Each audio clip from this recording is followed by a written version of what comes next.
Well, hello everyone, and welcome to another Star Citizen sort of discussion information video. Not had the chance to sit down and do one of these for a while, but that's something I really love doing. So we're here to do another one today. Now I've got a bit of spare time, and hopefully I'll have more spare time going forward in the future. Today's one, we're going to be talking about the brand new concept ship just announced at DefenseCon yesterday, the Drake Ironclad and the Drake Ironclad Assault variant. Yes. You all know I love my Star Citizen discussion videos. If you've watched any of them before, I say it almost every time. But if you want more discussions about more than just Star Citizen, there's a new Discord down below where I'm trying to build a little community where we can all talk to each other, play games together, support each other. Every single person on the planet is invited to come join the little community down below. I hope to see you there. You are definitely invited. The person watching this video right now, 100% you, this invitation is to you as well. Come hang out, come talk Star Citizen, talk MechWarrior, talk Blood Bowl, talk games, have fun, be nice, be kind to each other, be an inclusive little community to support each other. So yes, with that little disclaimer out of the way, let's get back to talking about the Drake Ironclad Assault. Right, so let's start talking about the Drake Ironclad. What is the Drake Ironclad? Let's give just like a base overview of what it is. The Drake Ironclad is Drake's sort of midway point in the cargo gameplay. It is very much Drake's take on sort of cargo gameplay, and the fact that this thing is obviously very tailor built to people who want to potentially fill their cargo holds with other people's property.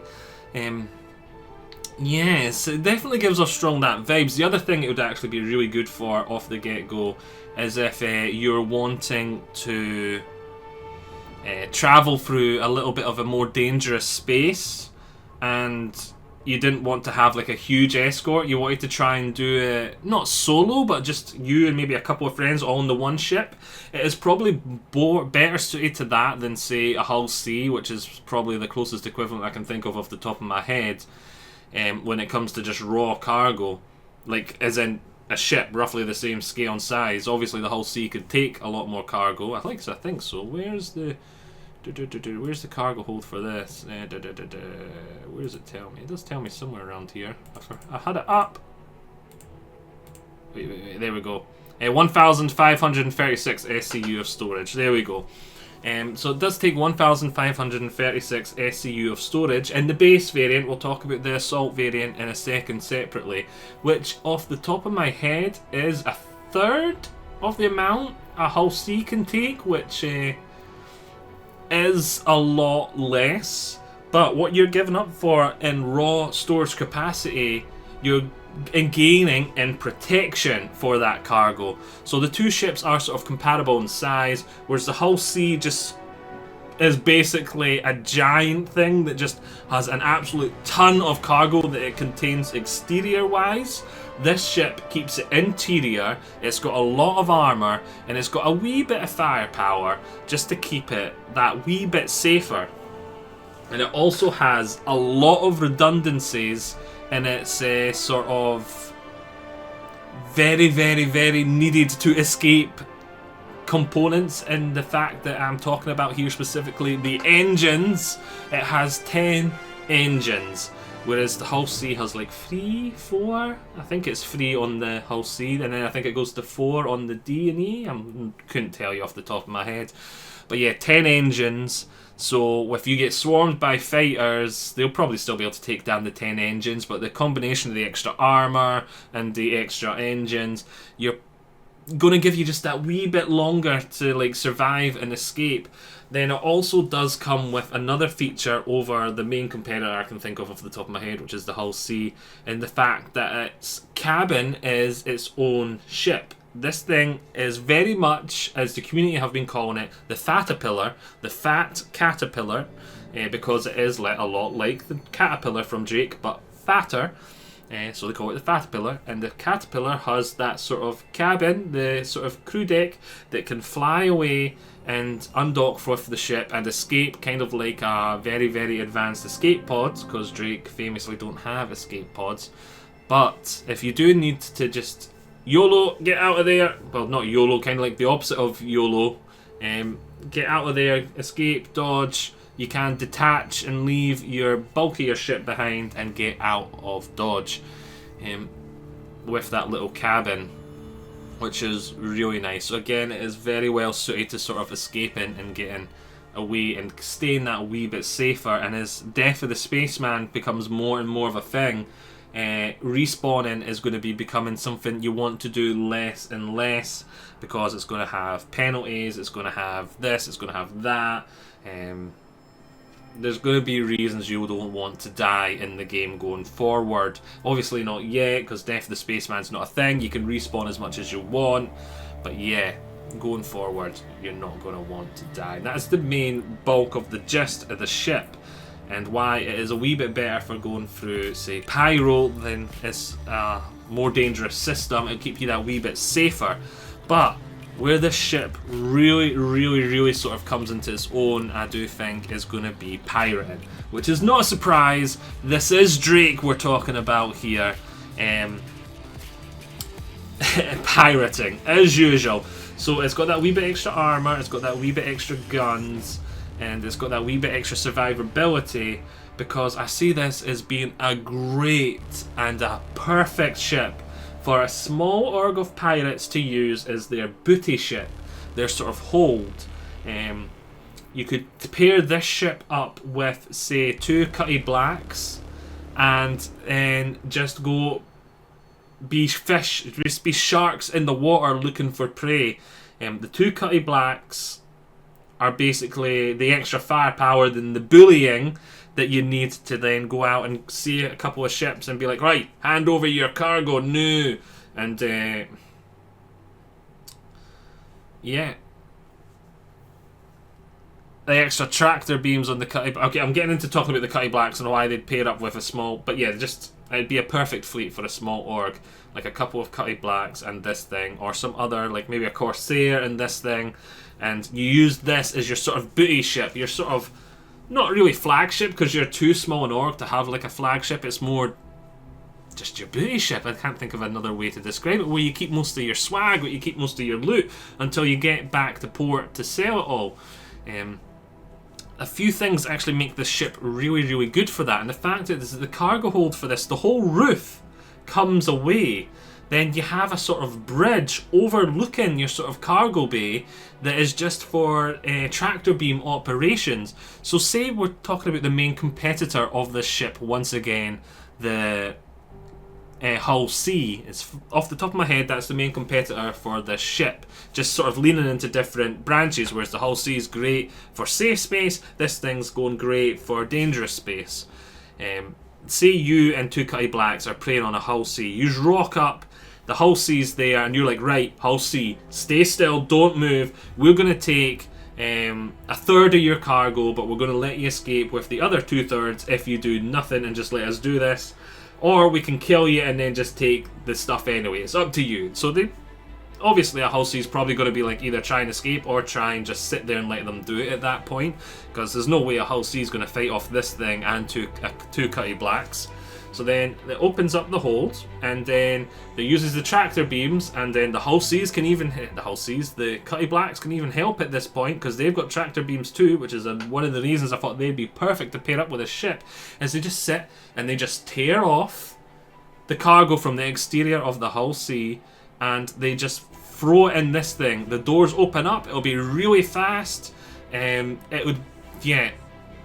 And you just rip it off and you just get out of dodge before the Hull C's backup, if it calls any, gets there. And even if backup does get there, you can quickly close those doors. You've got those wee bit extra armor. You can get out of dodge yourself, hopefully. It does seem like a great part of like a little ambush predator fleet, as I was just describing there. It seems perfect for that. It is a small group of pirates, maybe 5 players, 5-6 players. This is your flagship for a small, really small pirate org, or maybe you're a larger pirate org and you have a Kraken and you have a really big flagship. You're pirates. You're not going to want to roam around in your one big mass of pirates, because traders don't roam around in one big mass like that. They all go off and do their own thing and do their own trades. So you'll be wanting to splinter off into smaller groups. So maybe you want to send 5 players off this way, 5 players off that way, 5 players off to here. And this would be a little great fleet to go out and do like that to the Hull Sea, and then bring that back to your Kraken, and then use your Kraken as your booty ship, and then you've just got this as your sort of preying fleet, and then you've got your Kraken as your booty ship. So I see it as being an integral part, and it will scale up as well. So once you've got the huge org, it's still got a role, and when you've got a little org, it's still got a role. Yeah, it is great. Now, they will probably move on to the Assault variant now, and we'll talk about it a little. Now, for the Assault variant. The Assault variant is basically even more aimed at combat than the last variant. The last variant was just raw cargo. This one isn't anywhere near as good as cargo. It does lose about a third of its cargo. It goes down to 1,100? Yeah, 1,152. So it loses nearly a third of its cargo. But it also does gain a repair bay and the ability to store like lots of Nova Tonks or something instead. Well, I suppose technically you could have put the Novas in the old one, but it wouldn't have been as ideal, and you wouldn't have been able to repair them and stuff, and it wouldn't have had as much support for them.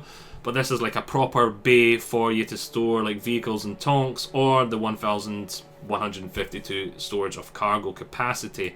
It still does have the sort of control room with the tractor beams, so it still can do the last roll, but it can only store 1,100 of cargo.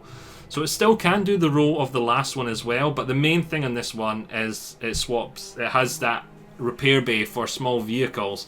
Then it also has extra armor, and it also has extra guns, whereas the last one, it was the 1 size 5 and 2 size 3s. Now this one also has an extra 3 size 3 guns. Yeah, an extra 3 size 3, not guns, but turrets with quad guns. So it's got a lot of extra firepower. Those extra turrets are on the bottom, I do believe, so it will be good at shooting down. The extra armor then also will help it get down, and it'll be great for landing. One of the other extras it has, as well as the extra repair bay, is it does have a room for 34 people to sit. So this ship will also be really useful for just land assaults. That's probably the best way to describe it. It's the land assault variant. It takes the last one, reduces its cargo capacity slightly, gives it the repair bay, and gives it the ability to be like a land assault vehicle.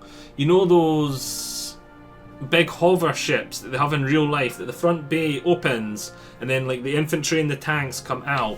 It is basically one of them in Star Citizen. It comes down, it deploys its tanks, it can have 34 infantry come charging out the front as well at the same time. It does have a little bit extra firepower and stuff, so if you were going the pirate route and you were really struggling for numbers, you could get away with just this ship in space. But to be honest, those extra turrets, you're still going to need people to fire them, so unless, I suppose you could get away with AI more. So if you got less players and you wanted to try and do the same sort of gameplay as we described as the one above, this might be slightly better. But to be honest, I'd probably just rather go with the one above and use the extra people in Cutty Blacks, as we talked about. By the one above, I mean the reg base variant. The base variant was cheaper as well. But if you're wanting like if you are wanting something to like go from like space and deploy troops on the ground, this variant is a very nice upgrade. It's going to stand a lot on the shoes of that other one that does the same sort of role. Is it Liberator? The ship that is good for transporting ships around. The Liberator's sort of the closest we've got to this, and the A2, is it the A2? Is that the bomber variant? I can't remember. But the Hercules is a similar sort of role that can come down and deploy tonks.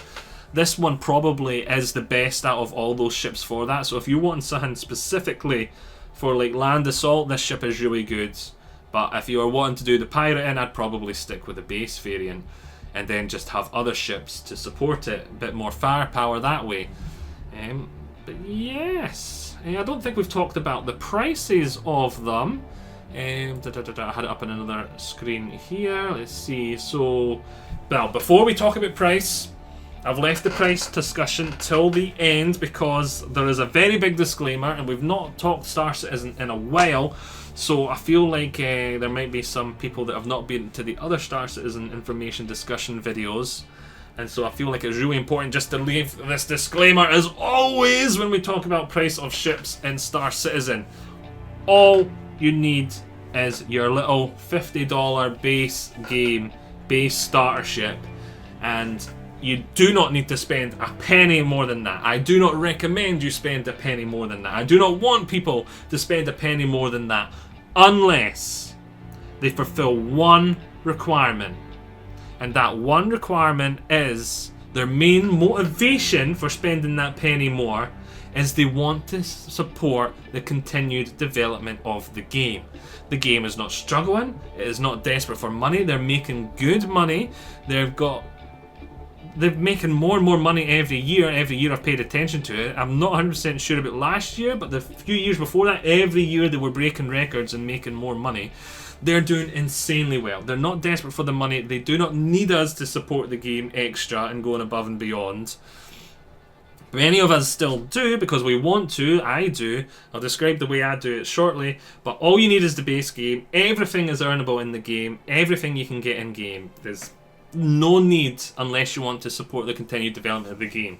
Money in game is worth nothing compared to money in real life, and you can earn the money to buy all this stuff in game relatively easily, especially a lot of the bigger ships. Very, very easy because you're going to be wanting to play them with like 2, 3, 4, 5, 6 other people. Then like all you chipping in together to get those big ships is going to be relatively easy. I do not recommend you spend real money unless you want to continue to support the development of the game.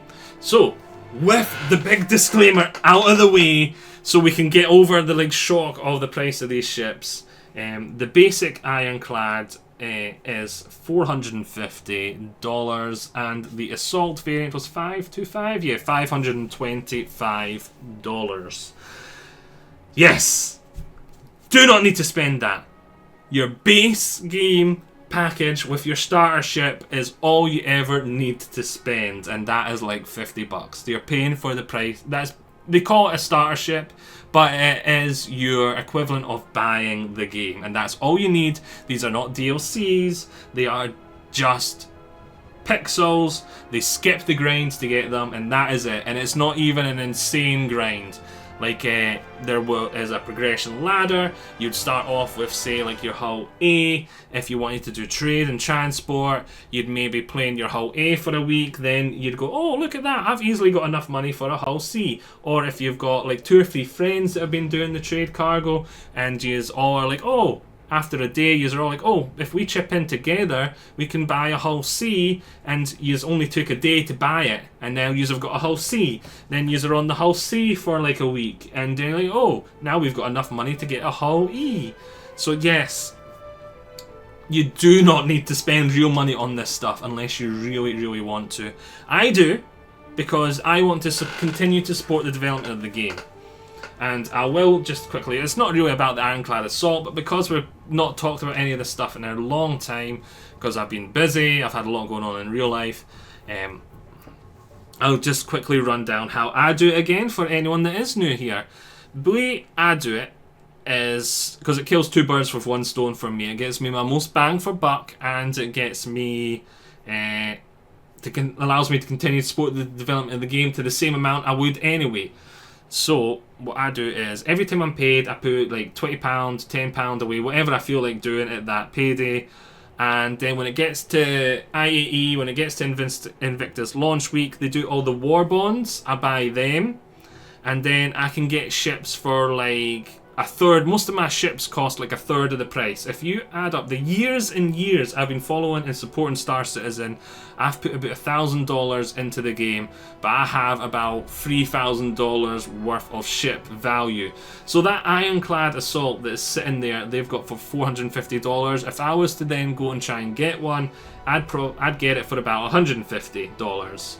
And I would do that just by putting the £10, £20 away every payday for me. And then when it gets to Invictus launch week, I'd build up those little war bond chains and I would get it a lot cheaper.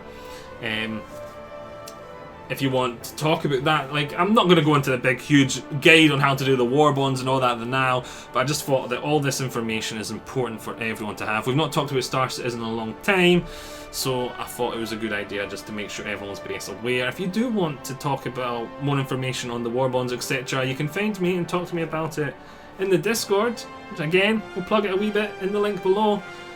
So yes, my initial thoughts on the Ironclad and the Ironclad Assaults. They are very nice ships. They are very, very nice ships. I do quite like them. I think they're going to have a great place in the game. Personally, for me, I am tempted, because at this place I am right now with Star Citizen, I am getting close to finished all my warbond chains for the fleet I'm planning to build, which I may make another video some point soon just going over that, because we've not done it in a while.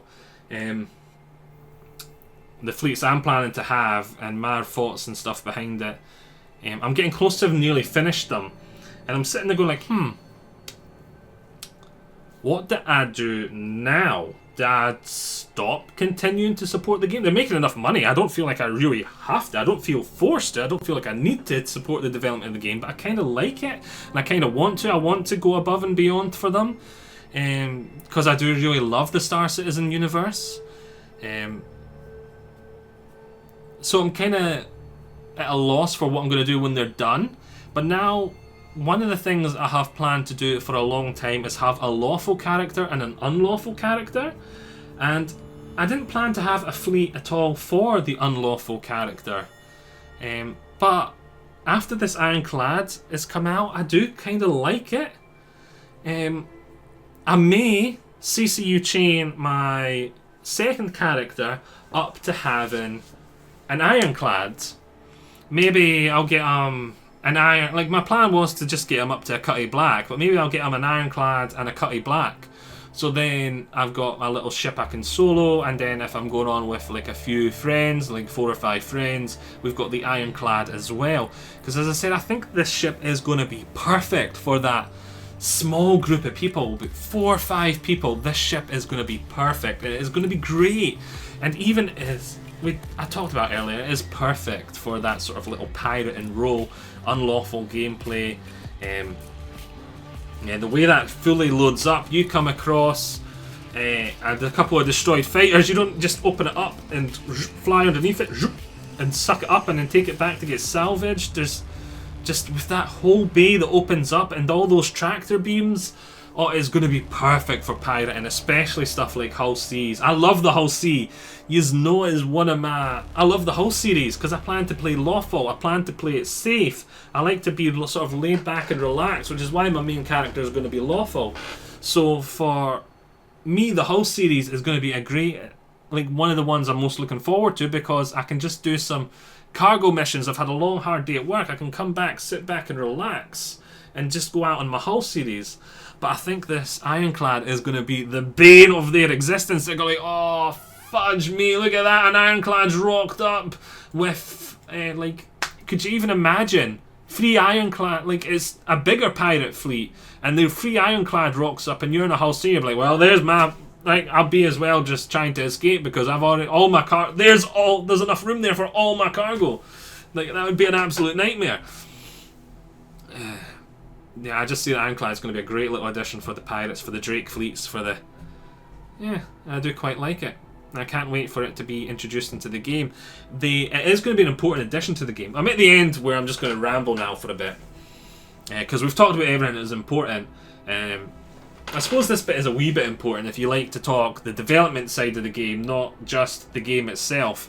The Ironclad, they have talked about how this ship was needed by them before, because the way they build ships, and I think it is amazing, we are definitely spoiled on this front, how each developer has their own design language, and they build up these sort of catalogues of like different RSI doors, different Drake doors. They all have a very unique vibe, they have a very unique feel, very unique silhouettes, design language, all that stuff. Like, you look at a ship, even if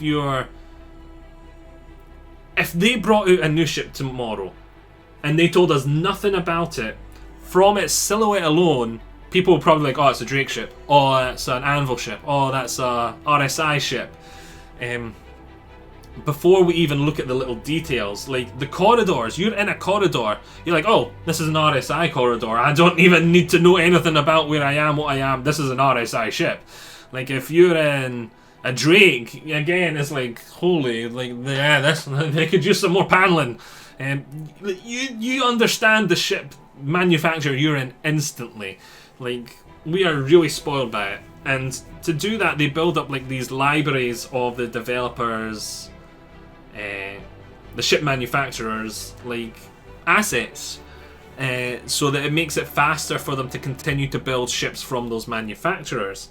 And so for Drake, they've got obviously the Kraken, which is their really big boy that's coming probably in about 5 years. Well, actually, if they make the Ironclad soon, it might not be that long till we get the Kraken, actually. Probably, if we take 2 years to get the Ironclad, it'll probably be another 2 years after that we get the Kraken. But they said that the Kraken was just way too big and they don't have anywhere near big enough of a library to push out the Kraken anytime soon. So they needed a sort of stepping stone. So, because the biggest Drake ship we've got in at the moment in the game is the Caterpillar. So they're building this fat cat, so that they're going to build and expand upon that library. Like every ship they build for Drake, they did talk about it before. They try and have like 50% assets already made, 50% new assets. So that's why they start off with the smaller stuff where you don't need that many assets, and they'll build the next size up, then they'll build the next size up, and they'll build the next size up. So every time they build one that's bigger, there's a bigger library of assets of them to draw from. Like, oh, we can use this door here and we'll just put a new skin on it, and we'll put this here and just put a new skin on that.